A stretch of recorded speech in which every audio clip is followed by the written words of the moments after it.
নবী বলেন, ও আয়েশা, সূর্য মাথার উপরে চলে আসবে, জমিন তামা হয়ে যাবে, নারী পুরুষ সব উলঙ্গ দাঁড়াবে হাসরের মাঠে, উম্মতেরা পাগল পারা হয়ে যাবে। আদম নবীর কাছে যাবে, দেখবে আদম নবী কান্না করে, বলে আমাদের সুপারিশ করবেন, বলে আমার দ্বারা অসম্ভব। এভাবে উম্মতেরা ঘুরতে ঘুরতে ঈসা নবী, মুসা নবী, ইব্রাহিম নবী, নূহ নবীর কাছে যাবে। সর্বশেষ কেউ পারবে না, সব উম্মতের কথা বাদ দিয়া নিজের চিন্তায় কান্না করবেন। সর্বশেষ নবী বলেন, ও আয়েশা, এই উম্মতগুলো আমাকে তালাশ করবে। আম্মা জান বলেন, আল্লাহর রাসূল, আপনাকে কোথায় পাওয়া যাবে হাসরের কঠিন সময়?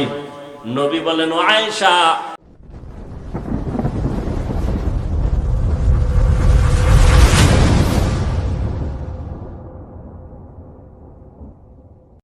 جعل الشمس والقمر بحسبان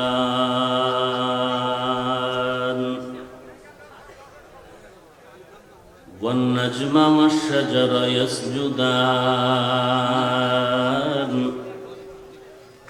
وفضل زمانا على زمان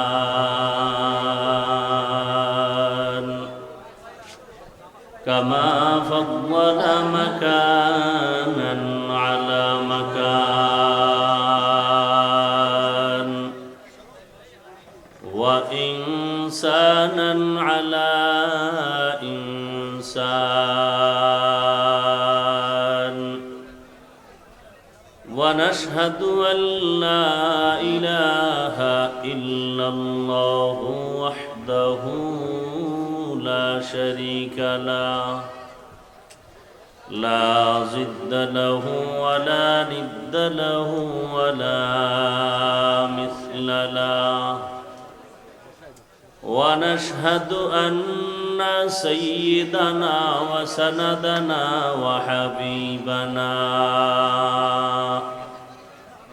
وحبيب ربنا وطبيبنا وطبيب قلوبنا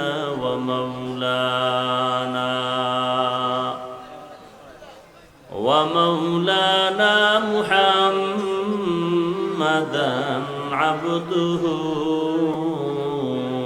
ورسوله أرسله بالحق بشيرا ونذيرا وداعيا إلى الله بإذنه وسراجا منيرا اللهم صل على محمد النبي الأمي وعلى آله وسلم تسليما وبعد فأعوذ بالله من الشيطان الرجيم بسم الله الرحمن الرحيم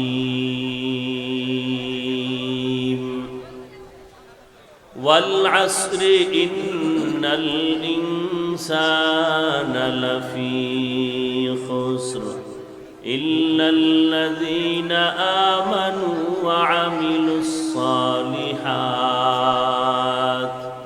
وتواصوا بالحق وتواصوا بالصبر. وقال النبي صلى الله عليه وآله وسلم كل أمتي يدخلون الجنة إلا من أبى قيل من أبى قال من أطاعني دخل الجنة ومن عصاني فقد أبى أو كما قال النبي عليه الصلاة والسلام.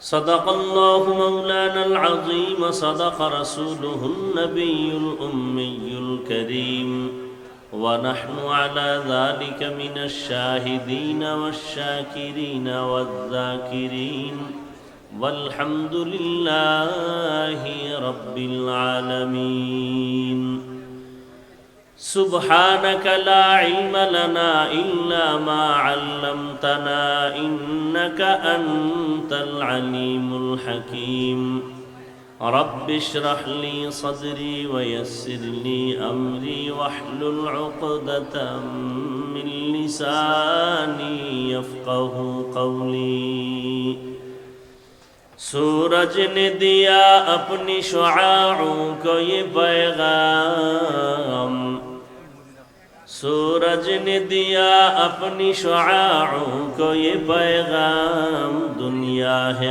अजब चीज को भी सुबह को भी शाम दुनिया है अजब चीज को भी सुबह को भी शाम दुनिया में हो दुनिया का तलबगार नहीं हो दुनिया में हो दुनिया का तलबगार नहीं हो बाजार से गुजर हो खरीदार नहीं हो बाजार से गुजर हो खरीदार नहीं हो मकबूल है शाज है काबिल तू बहुत है मकबूल है शाज है काबिल तू बहुत है ऐना के मानिंदे तू नहीं दिल तू बहुत है ऐना के मानिंदे तू नहीं दिल तू बहुत है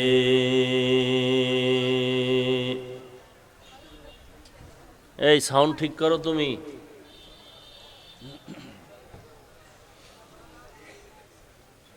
রানা কই এলাকার ভালো মাইক নাই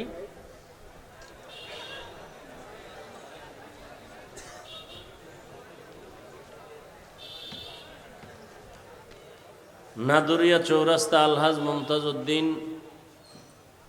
সোলেমানি বেগম হাফিজিয়া মাদ্রাসা কর্তৃক আয়োজিত আজকের এই ওয়াজ মাহফিল 16 জুলাই 2024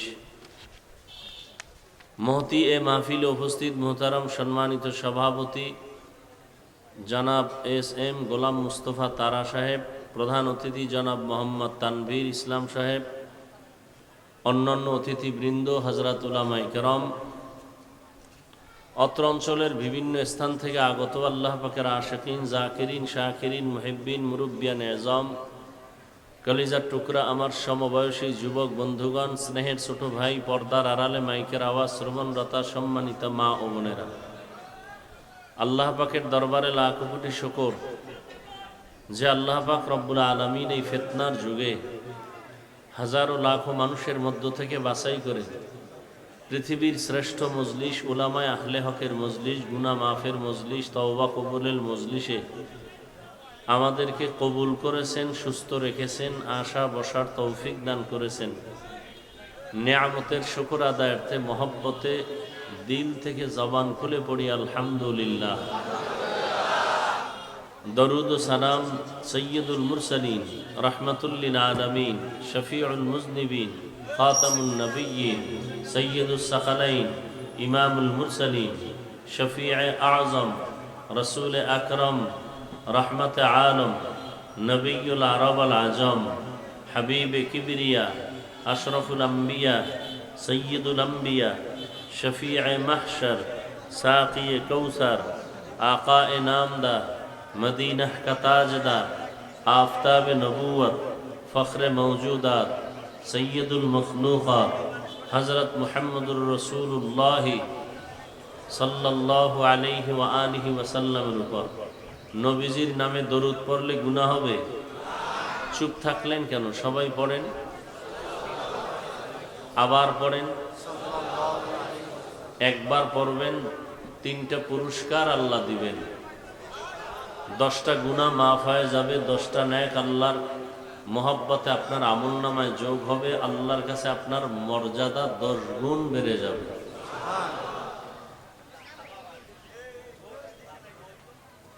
হযরত উলামায়ে কেরাম আপনাদের কাছে আলোচনা পেশ করেছেন অল্প দিনের মধ্যেই এই সুন্দর আয়োজন, সময় পরামর্শ অর্থ দিয়ে দোয়া করে উপস্থিত হয়ে মাইক লাইট প্যান্ডেলের ব্যবস্থাপনার মাধ্যমে সহযোগিতা যারা করেছেন, এলাকার যুবক বৃদ্ধ ব্যবসায়ী শ্রমিক চাকুরিজীবী বিভিন্ন শ্রেণী পেশার মানুষ, জনপ্রতিনিধি, প্রশাসন, উলামায়ে হযরত, আইম্মায়ে মাসাজিদ, প্রত্যেককেই আল্লাহ পাকে খিদমতের বরকতে দুনিয়াতে শান্তি, পরকালে চিরমুক্তির ব্যবস্থা করে দিন। উলামায়ে কেরামরা আলোচনা করেছেন, আপনারা সবরের সাথে শুনেছেন। আল্লাহ পাক উলামায়ে কেরামদের কথাগুলো সহি তরিকায় উম্মাহকে আমল করার জন্য কবুল করেন, তৌফিক দান করেন, বলেন আমিন। উলামায়ে কেরামের ইজ্জতকে আল্লাহ পাক বেশি বেশি বাড়ায় দেন। ভাই এত কথা বলেন কেন?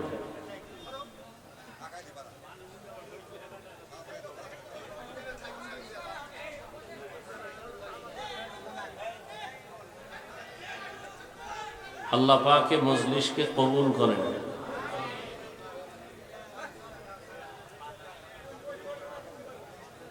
আমি আপনাদের দোয়া নেওয়ার আশায় হাজির হয়েছি এবং সংক্ষিপ্ত আলোচনার নিয়তে কোরআনে হাকিমের শেষের দিকে একটি সূরা, সূরাতুল আসর তেলাওয়াত করেছি। নবীজির অসংখ্য হাদিস থেকে একটি হাদিস পড়েছি।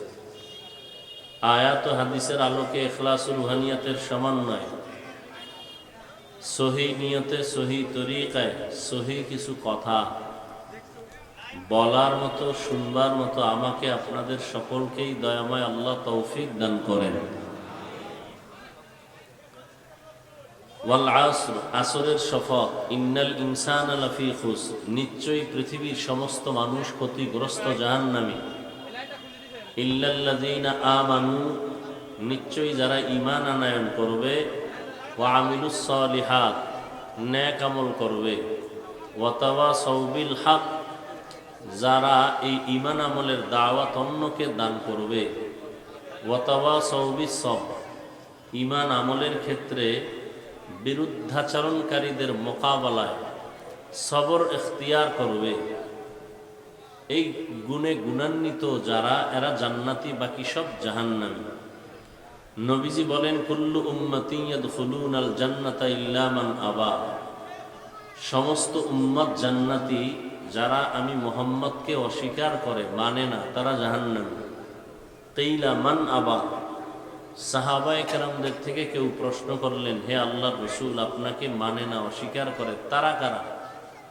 ক্বালা, নবীজি বললেন, মান আতাআনি দাখালাল জান্নাহ, যারা আমার অনুসরণ করে তারা আমাকে অস্বীকারকারী হিসাবে জাহান্নামী। আয়াত হাদিসের তরজমা শেষ। এবার সংক্ষিপ্ত কিছু বিশ্লেষণ, আপনাদের ধৈর্যের উপরে কথা। আল্লাহ যদি তৌফিক দান করেন, কারণ আল্লাহ তৌফিক না দিলে কিছুই সম্ভব না। আল্লাহ চাইলে সব সম্ভব, বান্দা চাইলে কিছুই সম্ভব না যদি আল্লাহ না চান।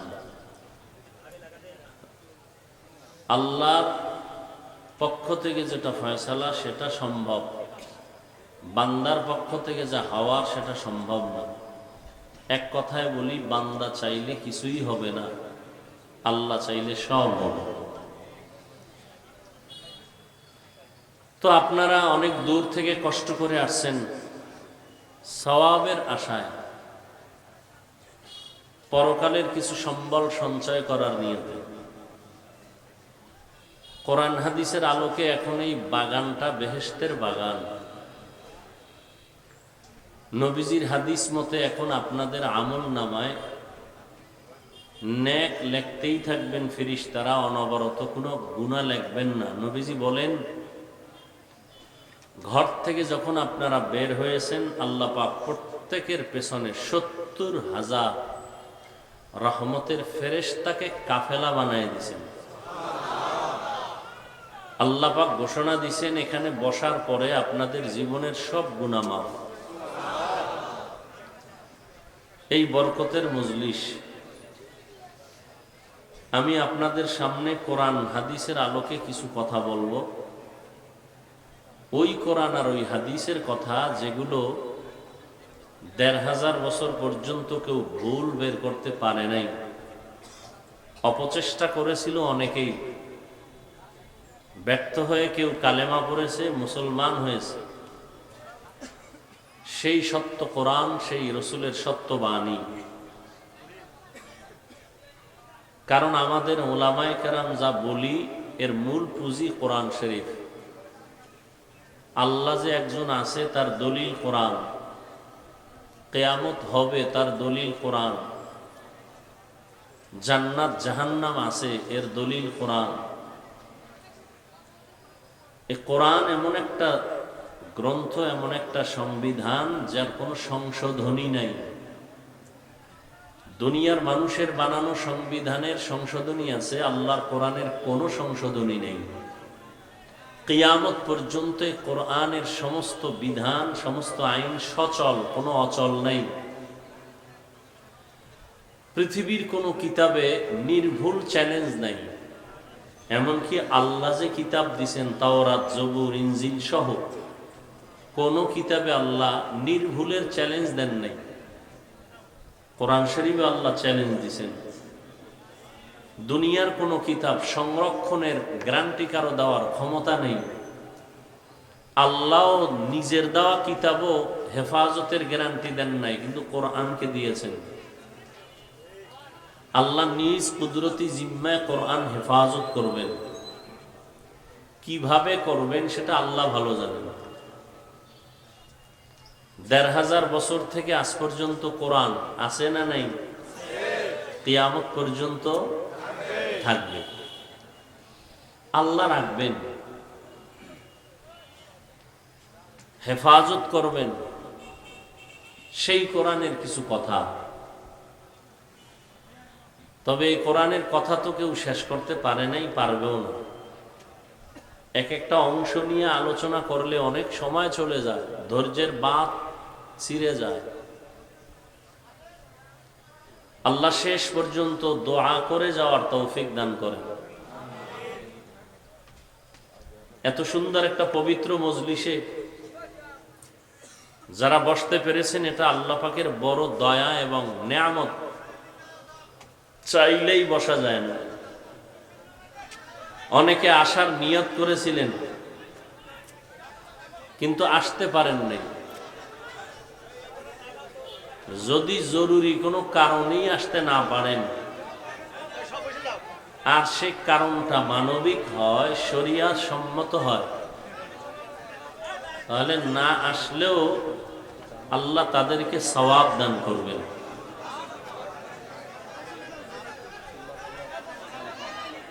আবার একদল এখানে আসছেন, কিন্তু ভাগ্যের নির্মম পরিহাস,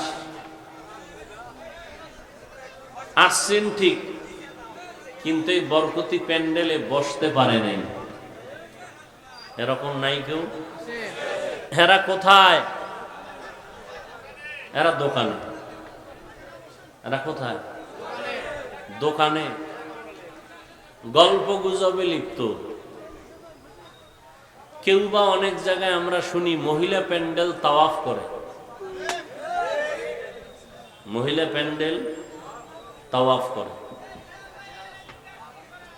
একটু আগেই কিন্তু আমি বলেছি, বান্দা চাইলে কিছুই হয় না, আল্লাহ চাইলে সব হয়। এর নাম কফাল। নবী কলিজা দিয়া চাইছেন আবু জাহাল কালেমাওয়ালা হয়ে যায়। নবী অন্তর দিয়া প্রাণপণে প্রচেষ্টা চালাইছেন চাচা আবু তালিব কালেমাওয়ালা হয়ে যায়। আল্লাহ আয়াত নাজিল করে বললেন, ইন্নাকা লা তাহদি মান আহবাবতা ওয়ালাকিন্নাল্লাহা ইয়াহদি মান ইয়াশা। আল্লাহ চান নাই। নবী হাজারো চেষ্টা করেছেন, আবু জাহালের কপালে কালেমা আসে নেই। চাচা আবু তালিব কালেমাওয়ালা হতে পারে নাই। নবীজির চাচা আবু লাহাব কালেমাওয়ালা হতে পারে নাই। তাহলে এবার বুঝেন কপাল কত নিকৃষ্ট। নবীজির বয়ানে কোনো ভেজাল আছে? এই সত্য কথাটা বলবেন, স্বীকার করিয়েন, আওয়াজ দিয়েন, মানেন আর না মানেন। সবাই তো মানে না। কারণ আমি নামাজ পইরা, রোজা রাইখা, টুপি পইরা, পর্দা কইরা যেই অবস্থানে আছি, এর থেকে আপনারা অনেকে ভাবতেছেন আমরা নামাজ ছাড়া হুজুরগো থেকে ভালো আছি, তা নামাজের দরকার কি? আর অনেকে তো আপনারা আমাদেরকে বোকাও মনে করেন যে হুজুরেরা আসলেই বোকা। আসলেই আমরা বোকা, সত্যি। আমরা যদি বোকা না হইতাম, যেই পরিমাণ আমাদের গালাগালি করেন, কই আমরা তো গালির জবাব দেই না, দেখলে হাসি মুখে সালাম দেই। বোকা না হইলে কি এটা হইতো?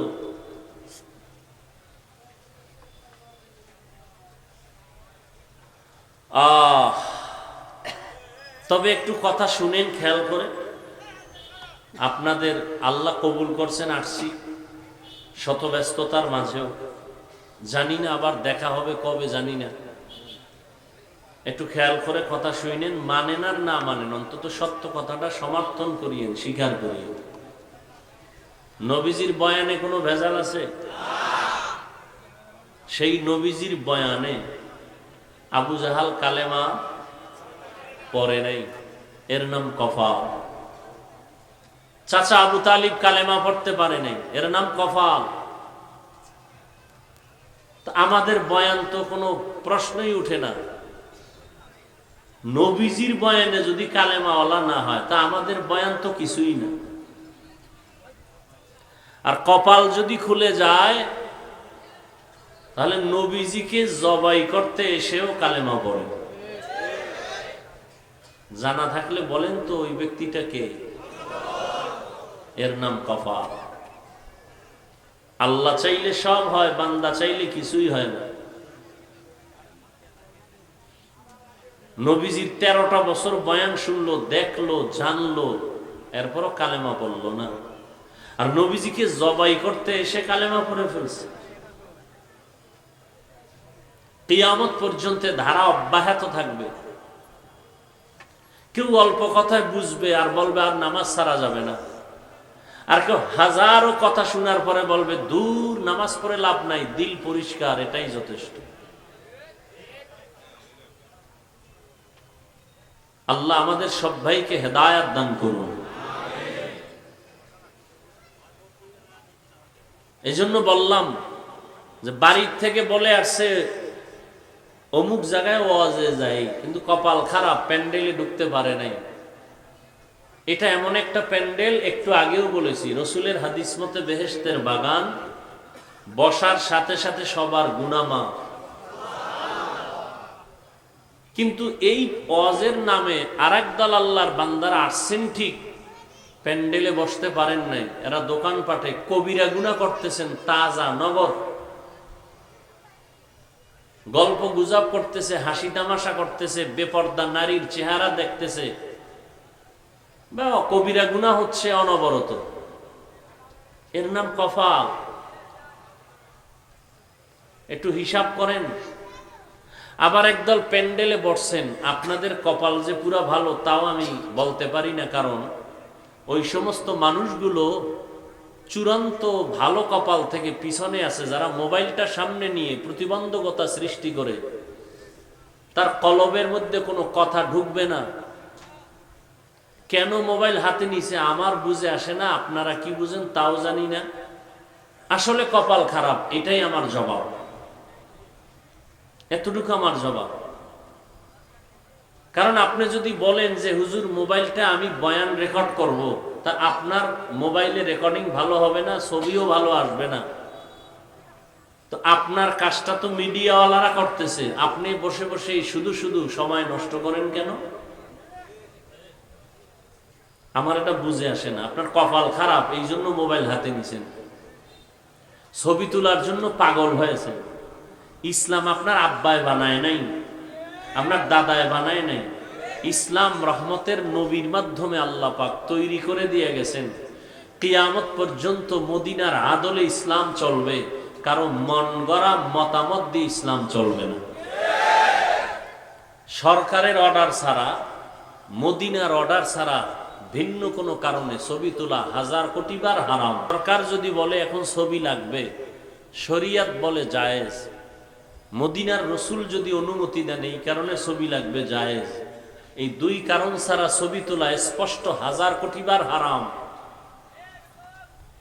এই যে এমনি এমনি ছবি তুলেন কেন, কয় এমনিই তুলি, এমনিই কবিরা গুনাহ করতেছেন, বসে বসে বসছেন বেহেশতের বাগানে, করতেছেন কবিরা গুনাহ।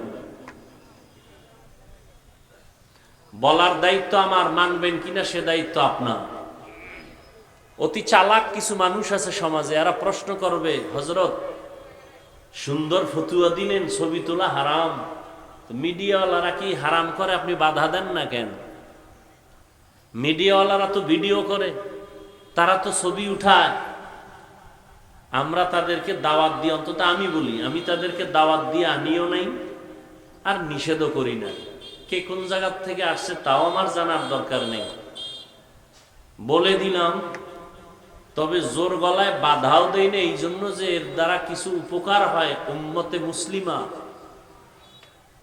আমার জানা মতে মিডিয়াওয়ালাদের কিছু বয়ান শুনে আল্লাহর কিছু বান্দারা গুনাহের পথ ছেড়েছে, নেক আমল ধরেছে, আমার জানা মতে আছে। এই শুধু একটা কারণে বাধা দেই না। কিন্তু কোনো মিডিয়ার ব্যক্তি যদি অন্যায়ভাবে কিছু করে, কোনো আলেমকে অসম্মান করার নিয়তে কিছু করে, তাহলে ওর এই কাজটাই জাহান্নামে যাওয়ার জন্য যথেষ্ট, আর কোনো কাজ দরকার নেই। আল্লাহ হেদায়েত দান করুন।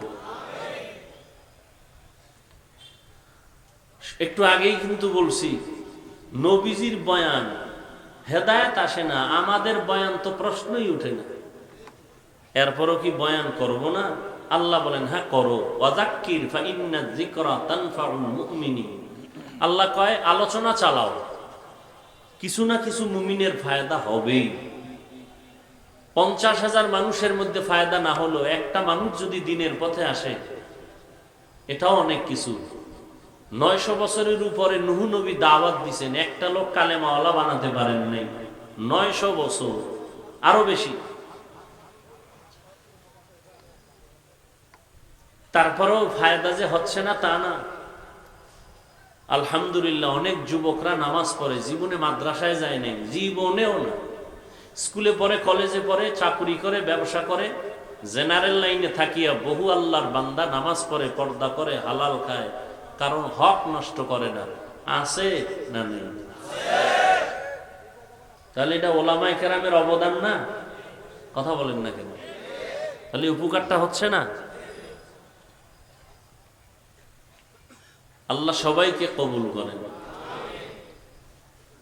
আমি ওয়াল আসরি সূরাটা তেলাওয়াত করছি, এইটার উপরে অল্প কিছু ব্যাখ্যা করে মোনাজাত দিব। হাদিসটার ব্যাখ্যা আমি 5 মিনিট করি, খুব খেয়াল করে শুনুন। নবীজি বলছেন সমস্ত উম্মত জান্নাতে যাবে, যারা আমি মুহাম্মদকে মানে না, অস্বীকার করে, তারা জাহান্নামে যাবে। সাহাবায়ে কেরাম প্রশ্ন করলেন, হে আল্লাহর রাসূল, আপনাকে অস্বীকার করে তারা কারা? এখান থেকে একটু খুব খেয়াল করেন। নবীজি এই কথার জবাব প্রথমে না দিয়া, প্রথমে অন্য কথা বলে শেষে জবাব দিলেন। জবাবটা কি দিছেন খেয়াল করেন। সাহাবায়ে কেরামদের প্রশ্ন ছিল, নবী আপনাকে যারা মানে না তারা কারা? নবী জবাব দিতে গিয়া প্রথম কথা বললেন, মান আতাআনি দাখালাল জান্নাহ। যারা আমার অনুসরণ করে, অনুকরণ করে, ইত্তেবা করে, ইতাআত করে, তারা জান্নাতি। তার মানে তারা নবী মানে।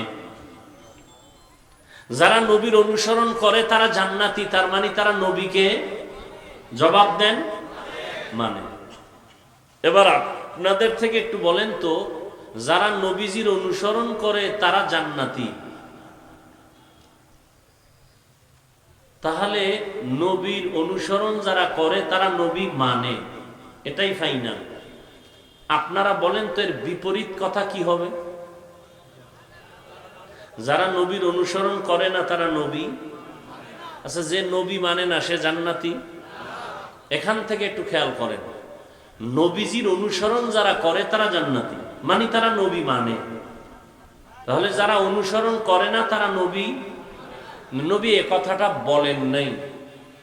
নবী একথা বলেন নাই যারা আমার অনুসরণ করে না তারা নবী মানে না, একথা নবী বলেন নাই। নবী কি বলছেন?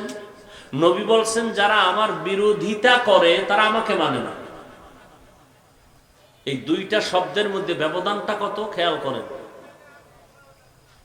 নবী বলেন নাই যারা আমার অনুসরণ করে না তারা আমাকে মানে না, তো নবী কি বলছেন? বলছেন যারা আমার বিরোধিতা করে তারা আমাকে মানে না।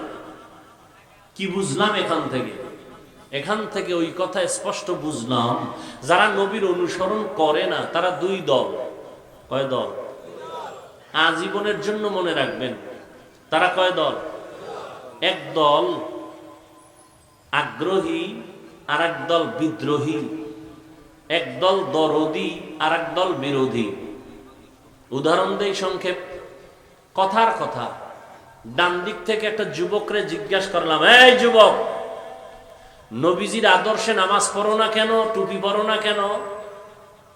যুবক বলে, হুজুর টুপি পরা দরকার, নামাজ পড়া দরকার, চেষ্টা করি পারি নাই, একটু দোয়া করবেন। যুবকরা বলো, আগ্রহী না বিদ্রোহী? পক্ষান্তরে বাম দিক থেকে একটা যুবকরে জিজ্ঞাসা করলাম, এই যুবক, নবীজির আদর্শে টুপি পরো না কেন, নামাজ পড়ো না কেন? আমার কথাটা শেষ না হতে সে বিদ্যুতের গতিতে জবাব দিল, টুপি না পরলে অসুবিধা কি? আর একটু যদি চালাক হয় সে আবার বলবে, টুপির মধ্যেই কি ইসলাম? বলুন তো, আগ্রহী না বিদ্রোহী? সত্য কথা বলেন, আগ্রহী না বিদ্রোহী? রসুলের আদর্শের বেলায় বিদ্রোহীর নাম বেঈমান।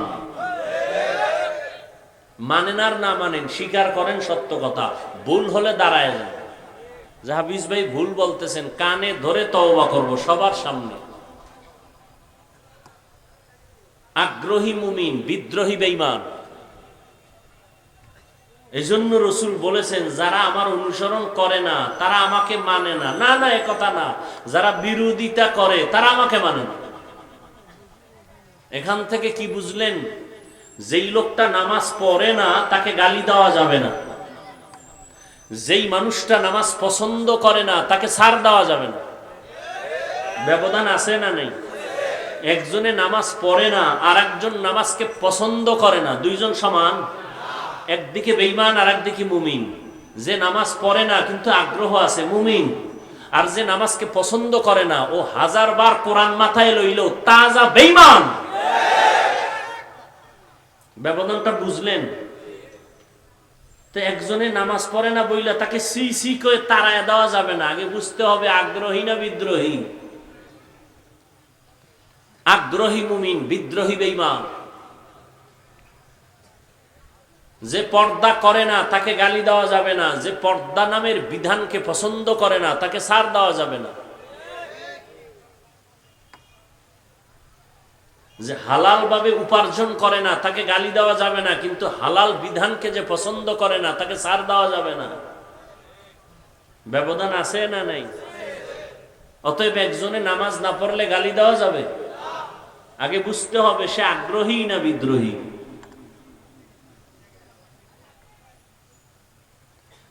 আল্লাহ আমাদের বুঝার তৌফিক দান করেন। এবার আসেন হাদিসের ব্যাখ্যা সংক্ষিপ্ত। এরপরে যে সূরাটা পড়েছি, সূরাটার নাম সূরাতুল আসর। কোরআন শরীফ আপনারা পড়তে না জানলেও সবাই এই সূরাটা শুনতে শুনতে অনেকে মুখস্থ করে ফেলেছেন।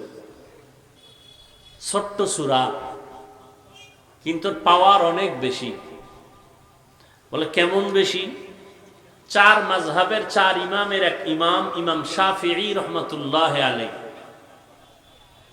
তিনি বলেন, কোরআন শরীফে আম্মাজান আয়েশা রাদিয়াল্লাহু তাআলা আনহার প্রসিদ্ধ বর্ণনা মতে আয়াত সংখ্যা 6666।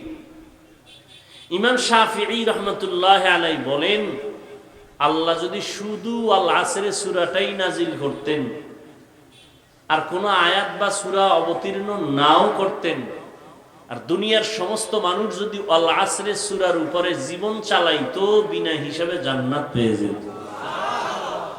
এবার বুঝেন আল আসরে সূরাটার পাওয়ার কত। শুরুতে আল্লাহ সময়ের শপথ করলেন, আসরের শপথ করলেন, কসম কাটলেন, অল আসর, আসরের কসম। আল্লাহ কসম করলেন কেন? আমরাও মাঝে মাঝে কসম কাটি। এক ভাইকে বললাম, ভাই কথাটা এমন, কয় মানি না। কয় কসম? হ্যাঁ এবার মানি। তাহলে আমাদের কসমের উদ্দেশ্য সন্দেহ দূর করা। আল্লাহ কি কোরআন শরীফে কসম করছেন কোরআনে সন্দেহ ছিল এই জন্য দূর করতে গিয়া? কোরআনে কোনো সন্দেহ আছে? আছে? থাকলে দেন, বের করে দেন। এখন যদি বলেন কোরআনে ভুল আছে, বের করে দেন, এখন দাড়ি কেটে ফেলবো, জামা কাপড় আগুন দিয়ে জ্বালায়, প্যান্ট শার্ট টাই লাগায় রাস্তায় নাচ গান করবো, কোরআন শরীফ সব জ্বালায় দিব। একটা ভুল বের করে দেন, সহজ কথা, কোনো পেশ নাই। আপনি কেন? পৃথিবীর বড় বড় মাস্তানরা পারে নাই, বরং কালেমাও পরে মাথা নত করে মুসলমান হয়ে গেছে। অতএব কোরআন সত্য। কোরআন কি? কত পার্সেন্ট সত্য? 100 বুঝি না আর 100 বুঝি না, কিয়ামত পর্যন্ত যত পার্সেন্ট হবে গণনার হিসাবে এর থেকেও আল্লাহর কোরআন আরো বেশি সত্য। আল্লাহ চ্যালেঞ্জ দিয়ে দিয়েছেন, জালিকাল কিতাবুল লা রাইবা, কোন দিক থেকে সন্দেহ নেই। পৃথিবীতে কোন কিতাব অক্ষত অবস্থায় নাই, নির্ভুল নাই কোরআন ছাড়া। আমরা বাংলা ভাষা শিখছি, একটা বই পড়ছি বাংলা ভাষা শিখতে গিয়া, বইয়ের নামটা জানেননি? জানেন না? আমরা বাংলা ভাষা শিখতে একটা বই পড়ছি না, আদর্শ লিপি, স্বরবর্ণ ব্যঞ্জন বর্ণ। সর্বোচ্চ ওই বইটার পৃষ্ঠা সংখ্যা 10। আপনাদের এটা পাবনা জেলা না? পাবনা কেন, সারা বাংলাদেশ ঘুরেন তো একজন আদর্শ লিপির হাফেজ পাবেন কিনা খুঁজেন, পাবেন? আর আমার আল্লাহর কোরআনের হাফেজ এখানে তো প্রায় 17 জনকে পাগড়ি দেওয়া হলো। এদের সিনার মধ্যে আল্লাহ কোরআনকে পরিপূর্ণ হেফাজত রাখছেন। এখন যদি বলে কোন জায়গায় জমা আছে, এটার কাইটা আলাদা করে ওখান থেকে অপারেশন করে কোরআনের অংশটা ফেলে দেয়, পারবে পৃথিবীর কোন চিকিৎসা বিজ্ঞানী? খুঁজে পাবে? শরীরের সব রন্ধ্রে রন্ধ্রে অস্ত্রোপচার করে ডাক্তার। কোরআন শরীফ কোন সিফায় আল্লাহ ঢুকায় রাখছেন, সেখানে পৃথিবীর কোন চিকিৎসকের অস্ত্র চলে না। চলে?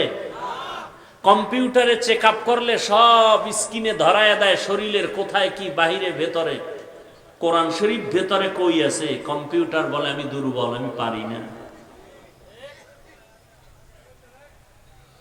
করোনার মতো মহামারী গোটা পৃথিবীর মানুষের চোখে আঙ্গুল দিয়ে আল্লাহ দেখায় দিছেন, এই বেঈমান, আল্লাহকে চিনস না? মহামারী করোনা, স্কুল বন্ধ, কলেজ বন্ধ, ভার্সিটি বন্ধ, চাকরি বন্ধ, ফ্যাক্টরি বন্ধ, ট্রেন বন্ধ, বাস বন্ধ, সব দুনিয়া স্তব্ধ। কোরআনের একটা মাদ্রাসাও বন্ধ হয় নাই। আর কি দেখতে চাও? করোনার ভয়ে মাস্কের উপরে ট্রিপল মাস্ক। আমরা আজীবন বয়ান করছি, খাওয়ার আগে 2 হাতের কবজা দুইয়া খাইও সুন্নত, কয় মানি না। পুলিশ যখন বেত লয়ে খাড়ায় গেছে, কয় এবার হাত দো, বারবার হাত দো, দোনো হাতের কবজা দো, পকেটে মেডিসিন। আমারেও কয় হুজুর ধুইবেননি।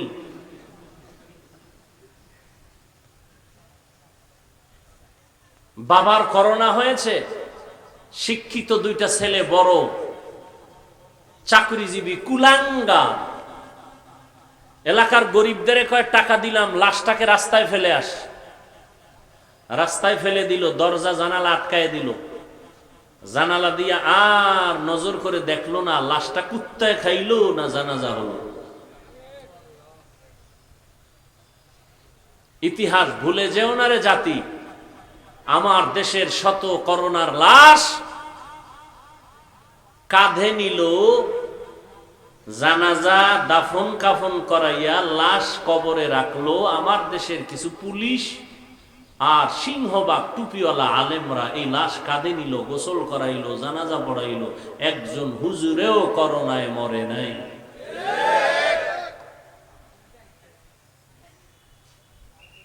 আল্লাহ দেখাই দিছেন। কয়জন হুজুর না খায় মরছে করোনায়? ভিক্ষা করছে কয়জনে? যে আমার ঘরে চাল নাই, কিছু দাও। আল্লাহ বলেন আমি কোরআন হেফাজত করবো, জিম্মা আমি নিয়ে নিছি। তার মানে এ কোরআন যার সিনায় থাকবে, এ কোরআন যে ঘরে থাকবে, এ কোরআনের সাথে যার মোহাব্বত থাকবে, আমি আল্লাহ তাকেও হেফাজত করব। তো আল্লাহ শপথ করলেন কেন? সন্দেহ আছে? কয় না। তো কেন করলেন? আল্লাহর কোরআন পরিপূর্ণ সত্য, কেউ মানলেও সত্য, না মানলেও সত্য। কসম করলেন কেন? মুফাসসিরিনে কেরাম যত জবাব দিয়েছেন তার নির্যাস হলো আল্লাহ পাক মানুষের অন্তরে আকর্ষণ তৈরি করছেন যে সব কথাই সত্য, গুরুত্বপূর্ণ। কসমের কথাটা আরো গুরুত্বপূর্ণ, এদিকে একটু নজর দাও। ওয়াল আসর, আসরের শপথ। যেই জিনিসের উপর আল্লাহ শপথ করেছেন ওই জিনিসটা বড় দামি, এদিকেও নজর দাও।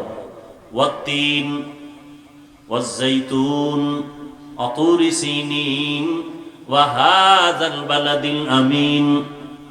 তিনের কসম, জৈতুনের কসম, তুরে সিনের কসম। তীর উপত্যকা, তুর উপত্যকা, নিরাপদ শহর মক্কা নগরীর কসম। ওয়াশ-শামসি ওয়া দুহাহা ওয়াল কমারি ইযা তালাহা ওয়ান নাহারি ইযা জাল্লাহা ওয়াল লাইলি ইযা ইয়াগশাহা। আল্লাহ পাক রাতের কসম করলেন, দিনের কসম করলেন। ওয়াস সামাই যাতিল বুরুজ ওয়াল ইয়াউমিল মাউউদ ওয়া শাহিদিন ওয়া মাশহুদ। আল্লাহ বারবার কোরআনের বিভিন্ন সূরার শুরুতে কসম করলেন। নুন ওয়াল কালাম। আল্লাহ পাক রব্বুল আলামিন কসম করলেন লা উকসিমু বিয়াউমিল কিয়ামাহ ওয়া লা উকসিমু বিন-নাফসিল লাওয়ামা ওয়াদ-দুহা ওয়াল-লাইলি ইযা সাজা মা ওয়াদ্দাআকা রাব্বুকা ওয়া মা ক্বালা। আল্লাহ পাক যেই জিনিসের উপরে কসম করেছেন ওই জিনিসটা বড় দামি বুঝাবার জন্য কসমের পরে যে কথা বলবেন এই কথাগুলো বড় গুরুত্বপূর্ণ, মনোনিবেশ হয়ে যাও। ওয়াল আসরে, আল্লাহ বলেন আসরের শপথ। ইন্নাল ইনসানা লাফি খুসর। শপথের পরে যে কথা বলবেন এটা আলাদা গুরুত্ব, কিন্তু এখানে আরো গুরুত্ব হিসাব।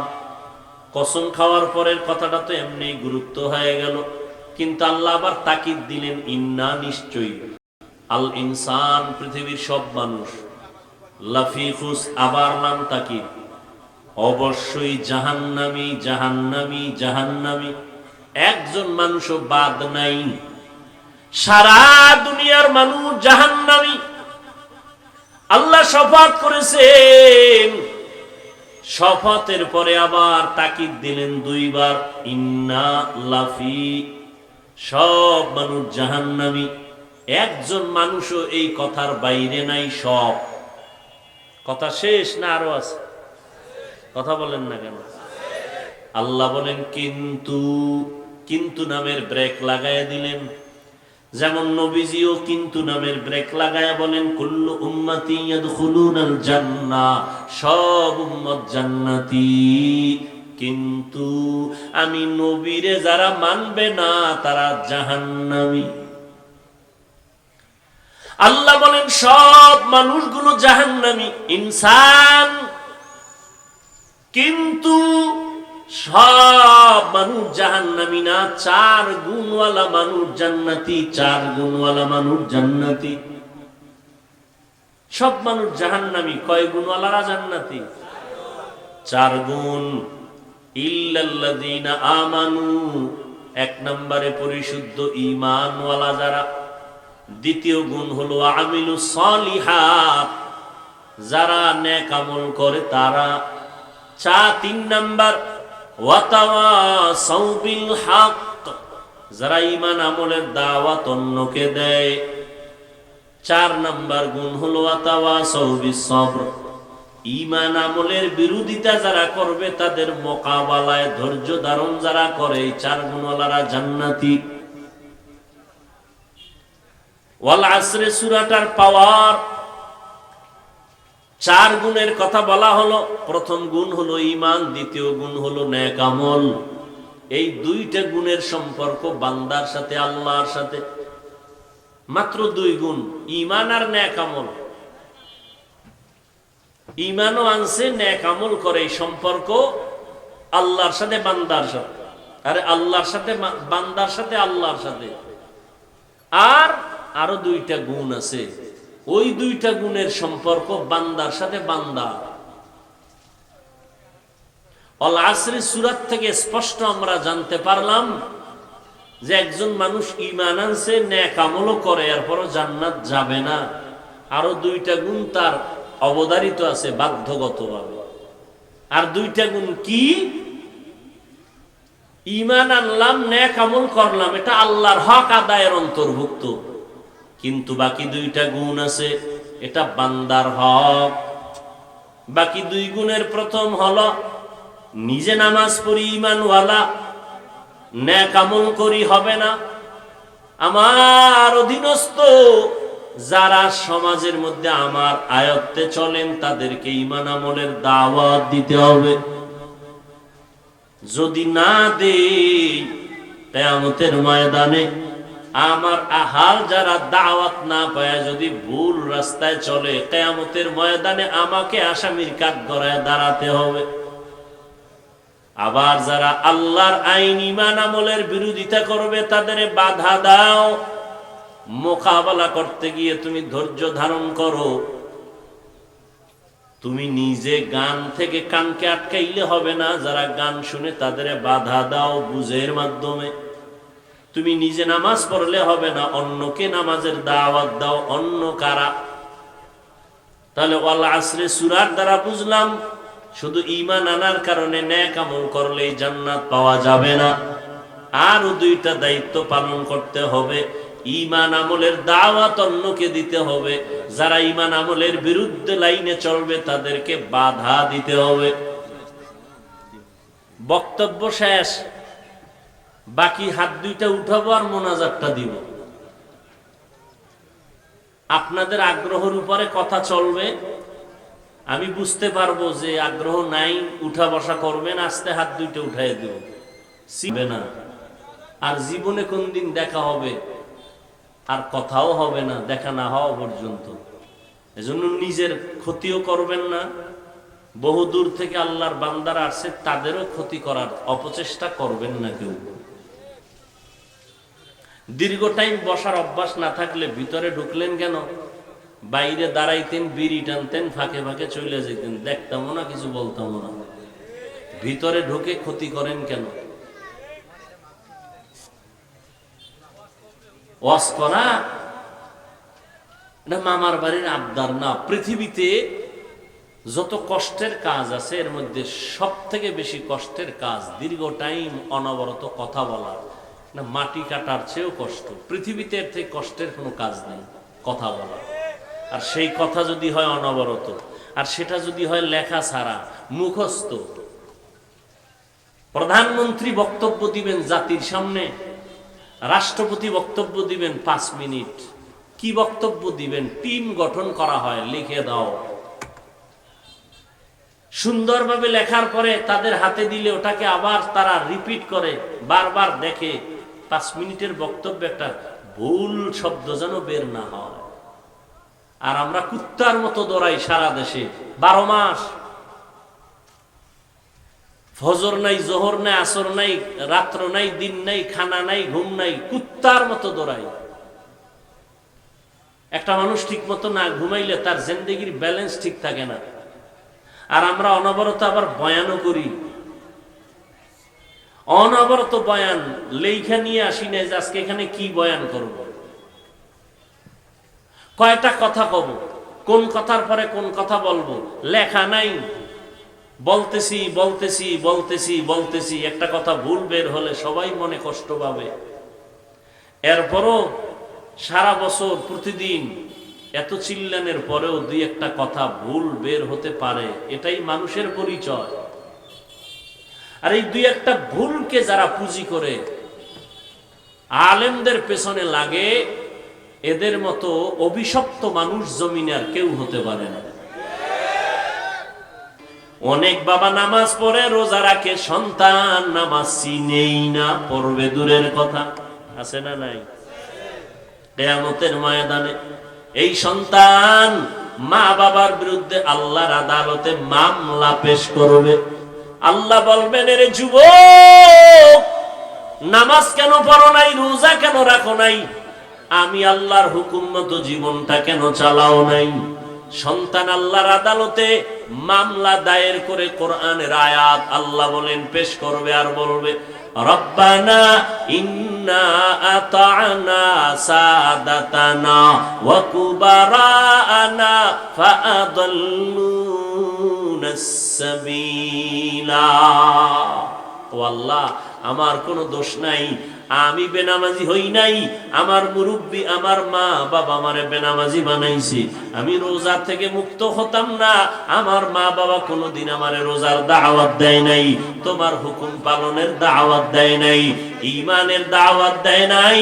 ও আল্লাহ, আমার কোনো দোষ নাই। আল্লাহ বলবে, রে বান্দা, আমি আল্লাহ তোমাকে ভালো মন্দ যাচাই করার মতো একটা মেধা দিয়েছিলাম, ভালোটা তুমি গ্রহণ কেন করো নাই? তোমার বিবেকের বিচার করা হবে। তখন সন্তান বলবে, আল্লাহ, আমি যেই মা বাবার অবহেলার কারণে তোমার জাহান্নামের আসামি হয়ে গেলাম, আমার একটু আবদার আছে।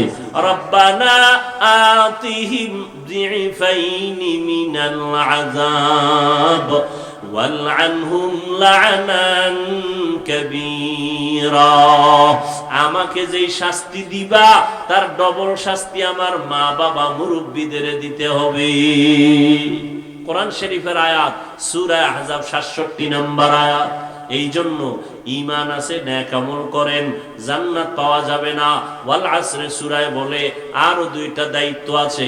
ঈমান আমলের দাওয়াত অন্যকে দিবেন। অন্য কারা? বলে প্রথম আপনার হলো আহাল, আহালকে দাওয়াত দিবেন, নিজেও নামাজ পড়বেন, সন্তানকে দাওয়াত দিবেন। কখন?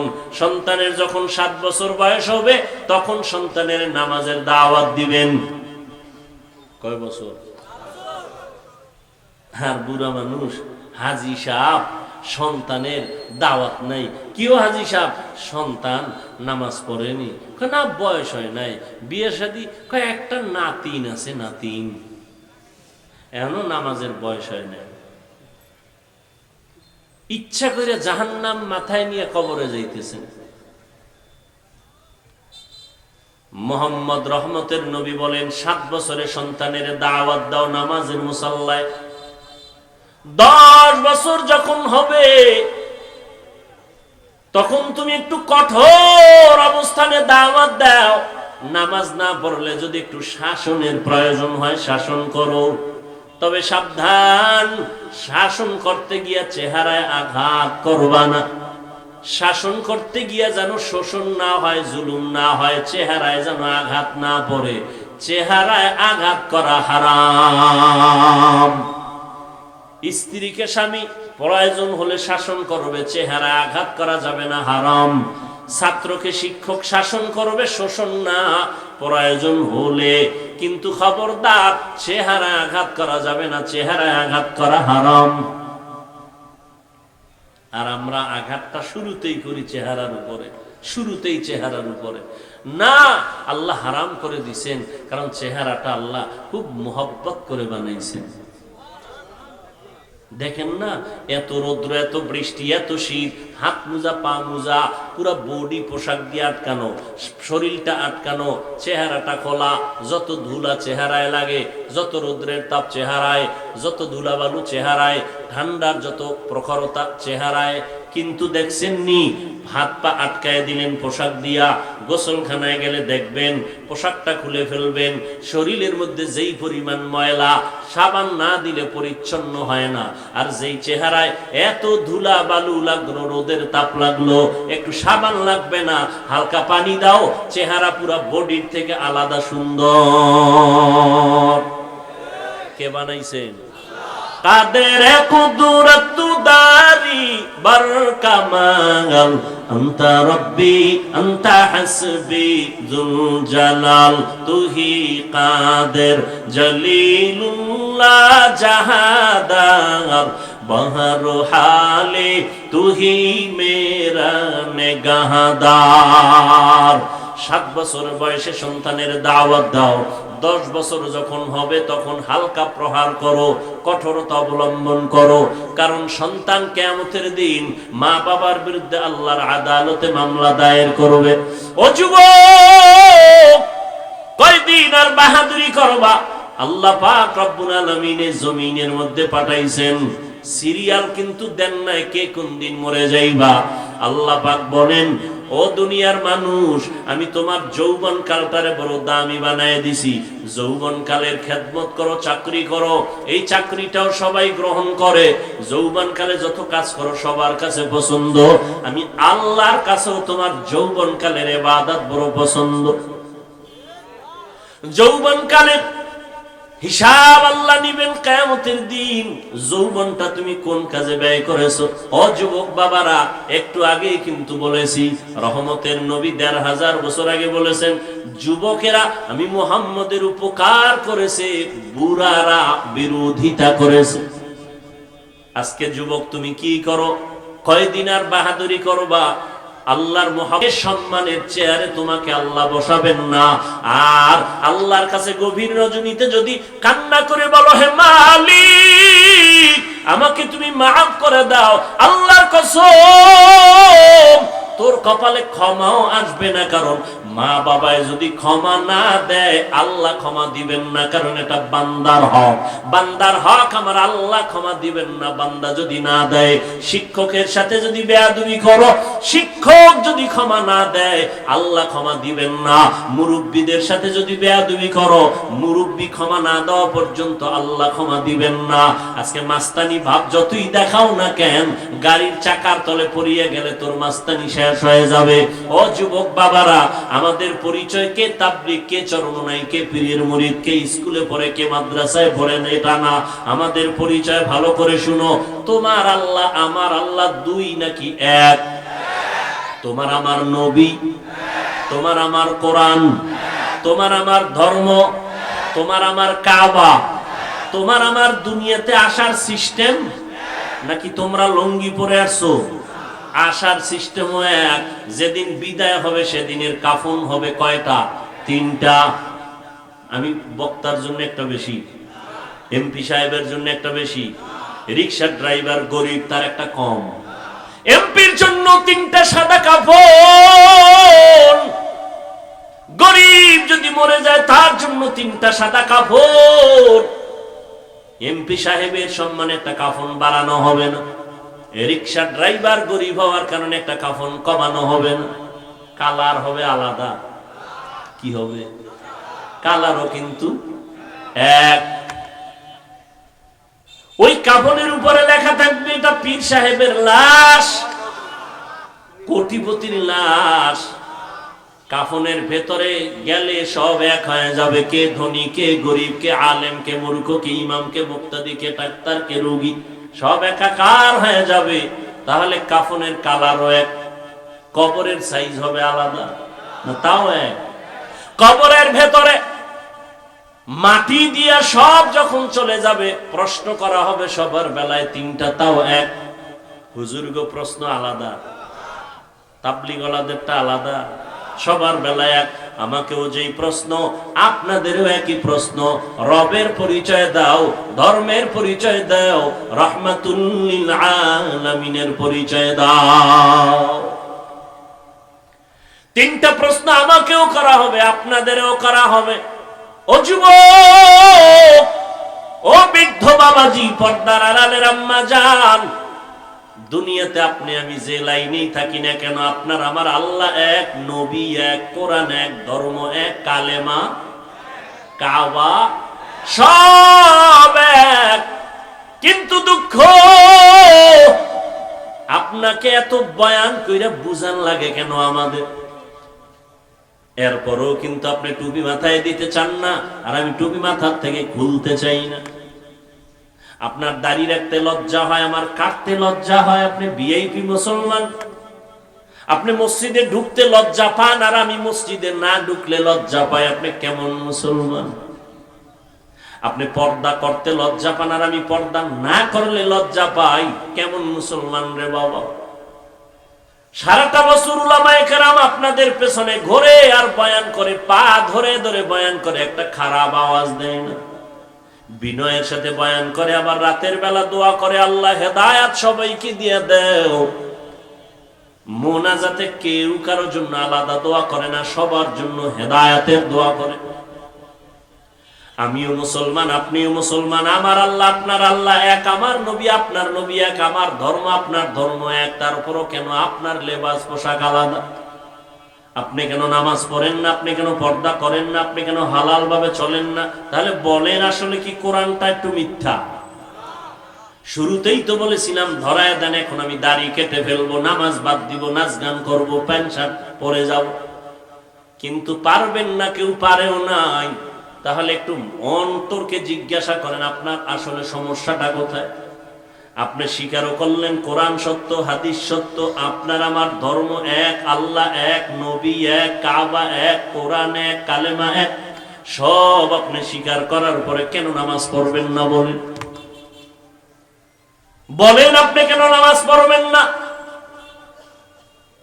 কারণটা কি? কেন আপনি পর্দা রক্ষা করে চলবেন না? কারণটা কি? তাহলে আমরা কি ভুলের মধ্যে আছি? তাও বলেন যে হ্যাঁ আমরা নামাজ পড়ে ভুলের মধ্যে আছি। কই না তো, আল্লাহর রহমতে আল্লাহ সম্মানও কম দেয় নাই। এমপি সাহেব দেখলে সালাম দেয়, হুজুর দোয়া করবেন। মন্ত্রী মহোদয় দেখলে সালাম দেয় আর কয় হুজুর দোয়া করবেন। চেয়ারম্যান সাহেবের চেয়ারের মেয়াদ আছে, এমপি সাহেবের চেয়ারের মেয়াদ আছে, কোরআনওয়ালার চেয়ারের কোনো মেয়াদ নাই। সম্মান কে দিয়েছেন? আল্লাহ তাআলা দান করেছেন। এইবার আপনাদের অন্তরে একটু প্রশ্ন আসতে পারে, হাফিজ ভাই কথাগুলো সুন্দরই শুনলাম, কিন্তু আপনাদের মতো কি হওয়া সম্ভব? আমি আপনাকে ডাইরেক্ট বলে দিলাম, আমার মতো আমাদের মতো হওয়া আপনার লাগবে না। আমি একটু আগেও কিন্তু বলেছি, স্কুলে পড়ো, কলেজে পড়ো, চাকরি করো, ব্যবসা করো, তোমাকে বলি না মাদ্রাসায় আসো, তাবলিগে যাও, একবারও বলি না ওখানেই থাকো, চাকরি করো, ব্যবসা করো।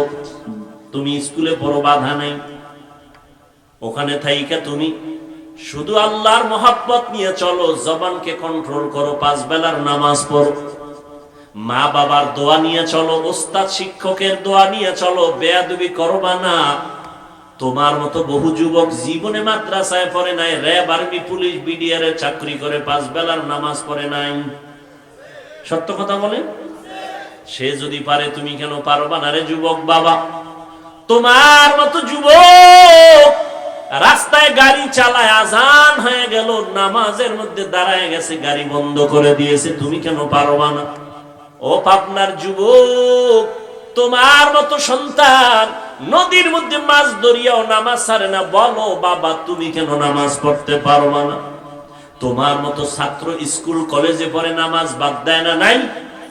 বলো বাবা তুমি কেন নামাজ পড়তে পারো না? তোমার মতো সন্তান ময়দানে কৃষি কাজ করে, নামাজ ছাড়ে না, তুমি কেন পারবা না? আল্লাহর কোরআনটা মিথ্যা মনে করিও না। ও যুবক, আমিও তো টুপি মাথায় দেই, তুমি তো যুক্তি দিয়া বৈশা রইছো, টুপি দিলে মাথা গরম হয়ে যায়। কই, আমরা টুপি মাথায় দিয়ে তো গরম মেজাজ কইরা কোনো কোরআনের উল্টা কথা বলি নাই। টুপি মাথায় দিলে মাথা গরম হয়, তুমি বুঝছো, আমি বুঝি নাই। ব্যাপারটা এমন না, পাগল হই নাই। পাগল হইলে তুমি হইতে পারো, আমরা কোরআনওয়ালারা পাগল হতে পারি না। লম্বা জামাটা পরছি, তোমার শরীর গরম লাগে, আমার কাছে কি গরম লাগে না বাবা? তুমি যাও কুষ্টিয়া জেলা সদরে যাও, পাবনা জেলা সদরে কোর্টে গিয়ে দেখো 40 ডিগ্রি সেলসিয়াস গরম চলতেছে, আরো বেশিও যদি চলে। ওকিল ব্যারিস্টার ওই আবা কাবা কোট আর মুজা শু পরতে একবারও ভুল করে না। তখন তাদের গরম কই গেল? কয় না না, এটা আমাদের অভ্যাসে পরিণত করছি না, আমাদের জীবনের একটা সম্মানের চাওয়া পাওয়া, এটা আমাদের পাতেও চাকরি। তুমি যদি আসলে আমার নবীর মোহাব্বত নিয়ে চলতা, তাহলে তোমার মধ্যে এই অনুভূতিটা আসতো যে আমি মরিয়া গেল, রসুলের আদর্শের বাইরে যাব না। তোমারে পাও দইরা নামাজ পড়াইতে পারি না, আর আমারে দুনিয়ার সব দিলেও আমি এক বেলার নামাজ ছাড়তে পারি না, অথচ তুমি আমি এক আল্লাহর গোলাম, এক নবীর উম্মত। আসলে বিষয়টা কি?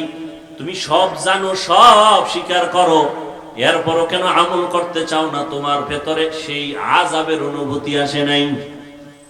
আল্লাহর আযাবের ভয় তোমার অন্তরে এখনো আসে নাই?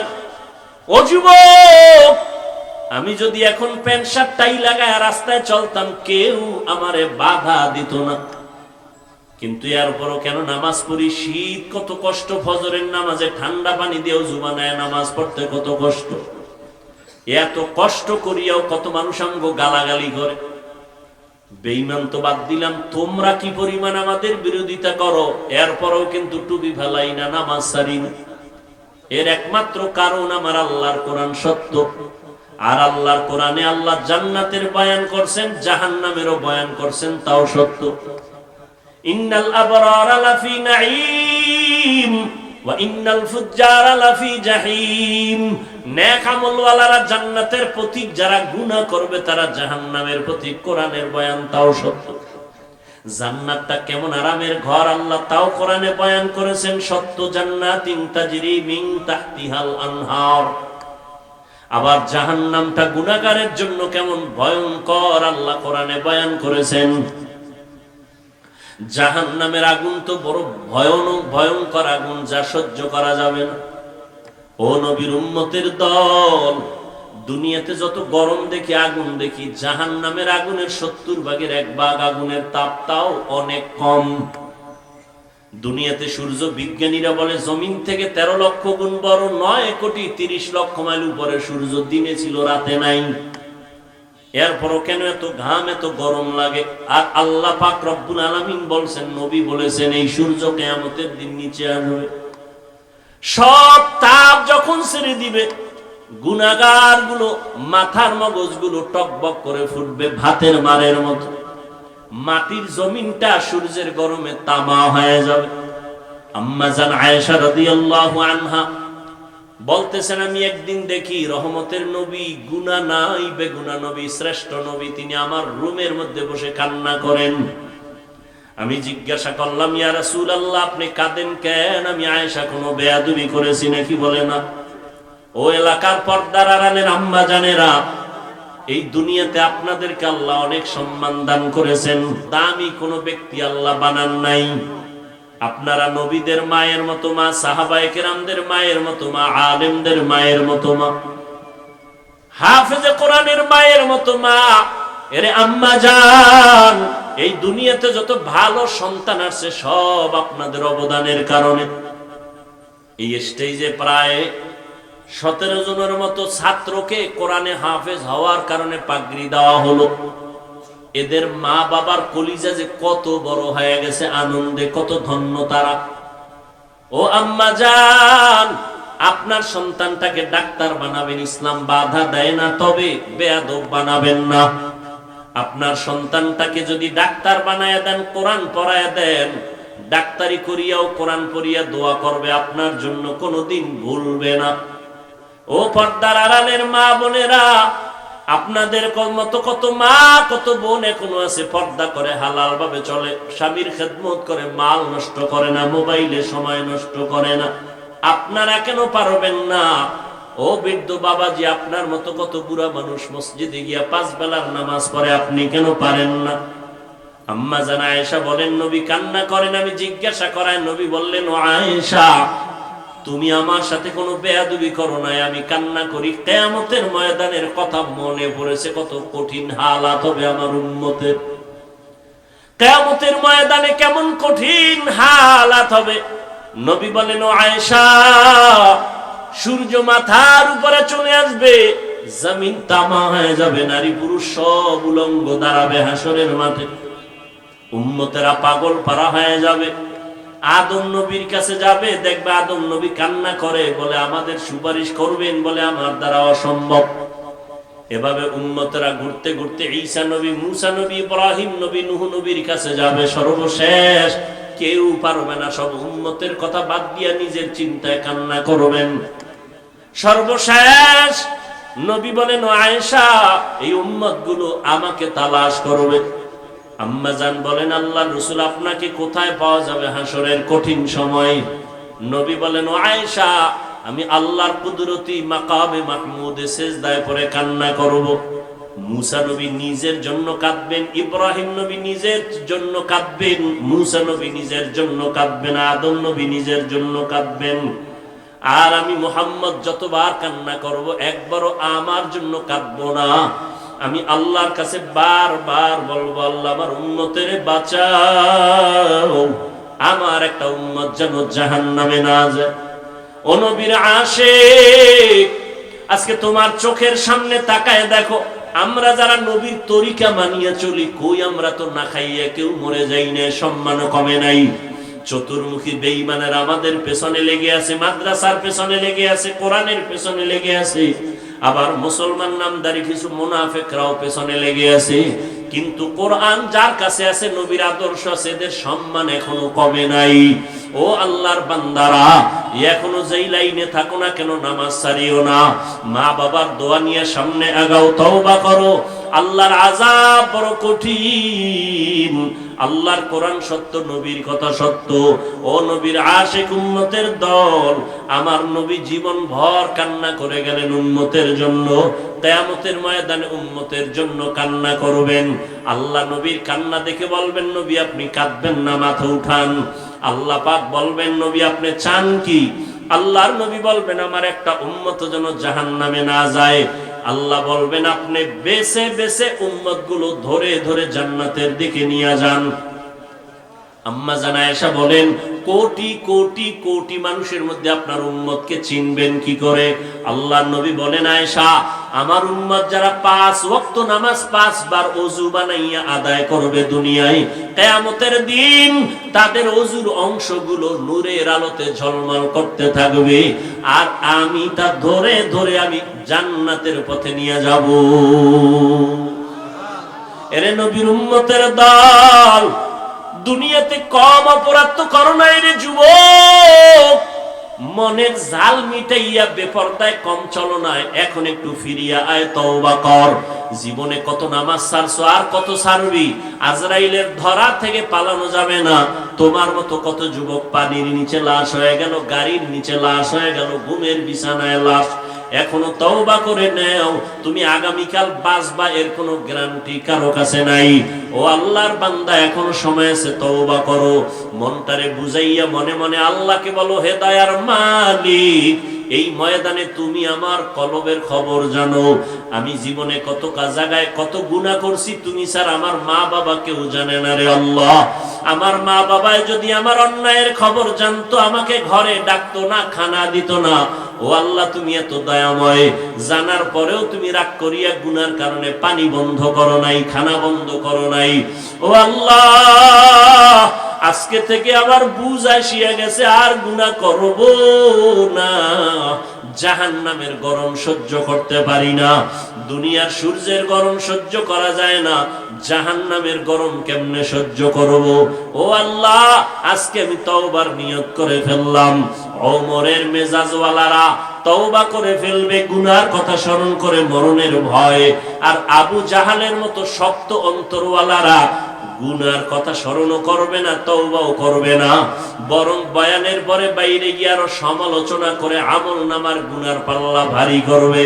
জানি না কার অন্তর ওমরের মতো দুর্বল, জানি না রে আল্লাহর বান্দারা, অন্তর যদি দুর্বল থাকে মনে মনে বলো আল্লাহকে, আল্লাহ জীবনে কম নামাজ ছাড়ি নাই, কম বেপরদায় চলি নাই, মা বাবারে কম কষ্ট দেই নাই, মুরব্বীদের সাথে কম বেয়াদবি করি নাই।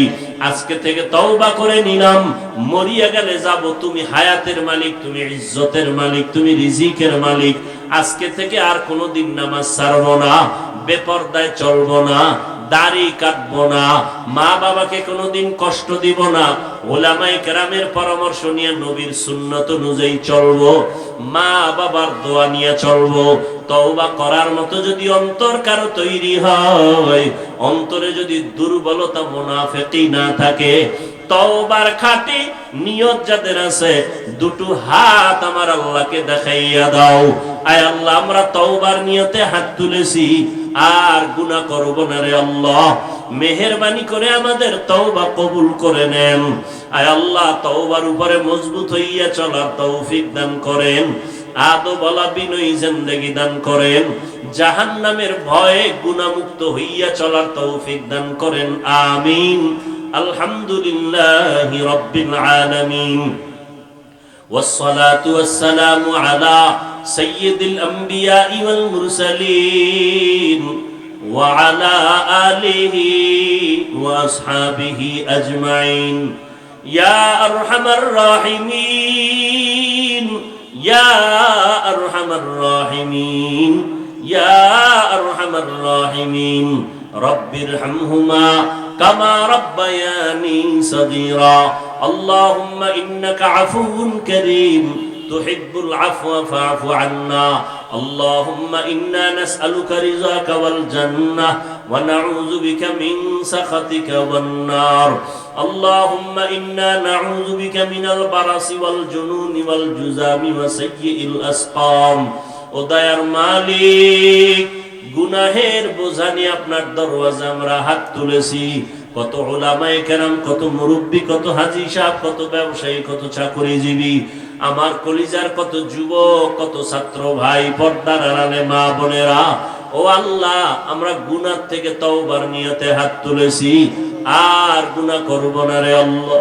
মা বাবারে কষ্ট দিব না রে আল্লাহ। উলামায়ে কেরামের পরামর্শ নিয়ে সুন্নাত অনুযায়ী চলবো। আমাদের তওবা কবুল করে নেন। আমাদের জীবনের সব গুনাহগুলো মাফ করে দেন আল্লাহ। এ মাহফিল কবুল করে নেন। আয়োজনকারী সহযোগিতাকারীদের কবুল করে নেন। আয় আল্লাহ, মাদ্রাসা কবুল করে নেন। যারা দান সদকা করেছেন কবুল করে নেন। আয় আল্লাহ, ঘরে ঘরে শান্তি দান করেন। মা বোনদের আবেদা পর্দানিশী বানায় দেন। সন্তানগুলো নেককার বানায় দেন। যারা লেখাপড়া করে পরীক্ষার্থী কামিয়াবি দান করেন। আমার কলিজার প্রত্যেকটা যুবকের দ্বীনের খাদেম বানায় দেন। মোবাইলের গুনাহের থেকে হেফাজত করেন। মোবাইলের গুনাহের থেকে হেফাজত করেন। মোবাইলের গুনাহের থেকে হেফাজত করেন আল্লাহ। সারা দুনিয়াবাসীকে মাফ করে দেন। আয় আল্লাহ, ফিলিস্তিনের মুসলমানদের উপর রহমত দান করেন। ইসরায়েলের জালেমদের জুলুম থেকে হেফাজত করেন। আমার প্রবাসে যারা ভাই বোনেরা আছে হেফাজত করেন। কামাই রুজিতে বরকত বাড়ায়া দেন। আয় আল্লাহ, বাংলাদেশ শান্তির দেশ বানায়া দেন। প্রশাসনিক ভাবে যারা কাজ করে দ্বীনের খাদেম বানায়া দেন। জনপ্রতিনিধির দায়িত্বে যারা দিনদার বানায়া দেন। আমাদের দিলের ন্যাক আশা পূরণ করে দেন। যারা চাকরি করে, ব্যবসা করে, কামাই রুজিতে বরকত বাড়ায়া দেন। হারাম থেকে হেফাজত করেন আল্লাহ। নবীজির সুন্নাতওয়ালা জিন্দেগি আমাদের দান করেন। হেদায়েতের নূর সিনায় দান করেন আল্লাহ। নবীজির রওজা মুবারক বাইতুল্লাহ জিয়ারতের জন্য কবুল করে নেন আল্লাহ। আয় আল্লাহ, পরমুখাপেক্ষী থেকে হেফাজত করেন। অভাবীদের অভাব থেকে হেফাজত করেন। ঋণগ্রস্ত যারা ঋণ আদায়ের ব্যবস্থা করে দেন। মায় আল্লাহ, সমস্ত মাদ্রাসা মসজিদ গুলো কবুল করে নেন। অন্যান্য শিক্ষা প্রতিষ্ঠান নবীর আদর্শে কবুল করে নেন। পরস্পরে হিংসা হাসাদ দূর করে ইখলাস দান করেন। আয় আল্লাহ, ইলম ও হিকমত আমলে বরকত দান করেন। উলামা তোলাবা উম্মতের অন্তরে মুহাব্বত বাড়ায়া দেন। সারা দুনিয়া খেদমতের জন্য কবুল করে নেন। হালাল ভাবে বরকতের রিজিক দান করেন। ও দয়ার মালিক, আমাদের দিলের নেক আশাগুলো পূরণ করে দেন। আয় আল্লাহ, আমরা যারা হাত তুলেছি জানি না কার মা নাই, কার বাবাও নাই। অন্ধকার কবর থেকে দোয়া চায়। ও সন্তান, ওই মা বাবার চেহারাটাও কি তোমার মনে পড়ে না? ও আল্লাহ, জানি না কারে ময়দানে ইয়াতীম। মেহেরবানি করে সবার কবর জান্নাতের বাগান বানায়া দেন। যারা বেঁচে আছেন হায়াত বাড়ায়া দেন। অসুস্থ যারা কুদরতের দ্বারা সুস্থ করে দেন। আয় আল্লাহ, সবার সাথে মোহাব্বত বাড়ায়া দেন।